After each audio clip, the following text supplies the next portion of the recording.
સાબરકાંઠા ખેડબ્રહ્મામાં કમોસમી વરસાદ, દેરો લક્ષ્મીપુરા ગલોડિયામાં કમોસમી વરસાદ થયો છે। બહેડિયા, રાધીવાડ, ગુંદેલ, મતોડામાં કમોસમી વરસાદ છે। કમોસમી વરસાદથી ખેડૂતોની ચિંતામાં વધારો થયો।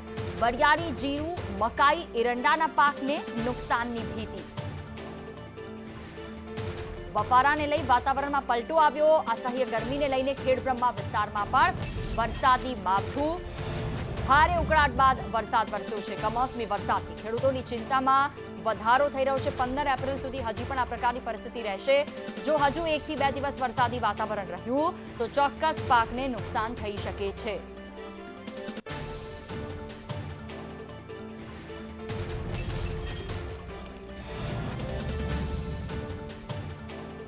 વરસાદી માવઠાથી ઘઉં, જીરું, વરિયાળી, પપૈયું, મકાઈ, એરંડા વગેરે પાકોને નુકસાન થવાની ભીતિ। પશુઓને ઘાસચારો પલળવાથી પણ ખેડૂતોની મુશ્કેલી વધી છે। બહેડિયા, રાધીવાડ, ગુંદેલ અને મતોડામાં કમોસમી વરસાદ। કમોસમી વરસાદથી ખેડૂતોની ચિંતામાં વધારો થયો છે। તસવીરો આપને દર્શાવી રહ્યા છે કે જ્યાં ખેતરોમાં પાક પલળી ગયા, રસ્તાઓ એક તરફ કે જ્યાં નીચાણવાળા રસ્તા પર પાણી ભરાવાના દ્રશ્યો સામે આવ્યા। જો આ જ પરિસ્થિતિ રહી તો આગામી સમયમાં પાકને નુકસાન થઈ શકે છે।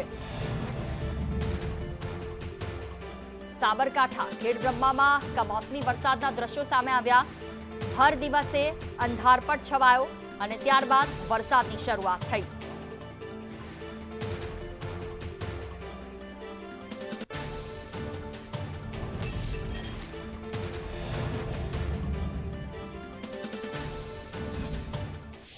રાજ્યમાં ભર ઉનાળે ચોમાસા જેવો માહોલ છે। રાજ્યના વિવિધ જિલ્લાઓમાં કમોસમી વરસાદ વરસ્યો। અમદાવાદના એસજી હાઈવે વિસ્તારની વાત કરીએ। બપોર બાદ વરસેલા કમોસમી વરસાદથી ઠંડક પ્રસરી। તમામ તસવીરો આપની ટીવી સ્ક્રીન પર। અરવલ્લીના પોશીના અને આસપાસના વિસ્તારોમાં ખાબકેલા કમોસમી વરસાદે લોકોની ચિંતા વધારી। સાથે બનાસકાંઠા, દેવભૂમિ દ્વારકા, મહેસાણા, મોરબી, પાટણ, જૂનાગઢ, અમરેલી તમામ જિલ્લામાં વિવિધ વિસ્તારોમાં કમોસમી વરસાદ વરસ્યો। રાપરમાં ભારે પવન સાથે કરા પણ પડ્યા। રસ્તાઓ પર નદીઓ વહેતી હોય તેવા દ્રશ્યો જોવા મળ્યા।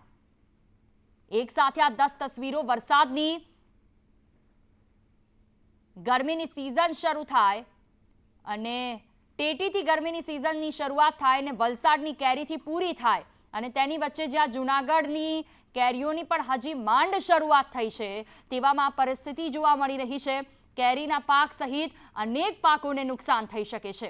આ 10 તસવીરો કઈ બતાવે છે કે જો હજી પણ બીજા કે ત્રીજા દિવસે આ પ્રકારનો માહોલ રહ્યો તો પાકને ચોક્કસપણે નુકસાન થશે।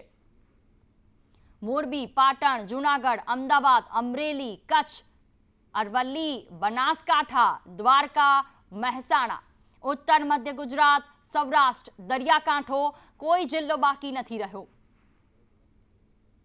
સૌથી વધારે વરસાદ વરસ્યો હોય તો તે કચ્છના રાપરમાં આજના દિવસે નોંધાયો છે અને જો હજી આ જ રીતે માવઠું રહેશે તો પરિસ્થિતિ વધારે વણસી શકે છે।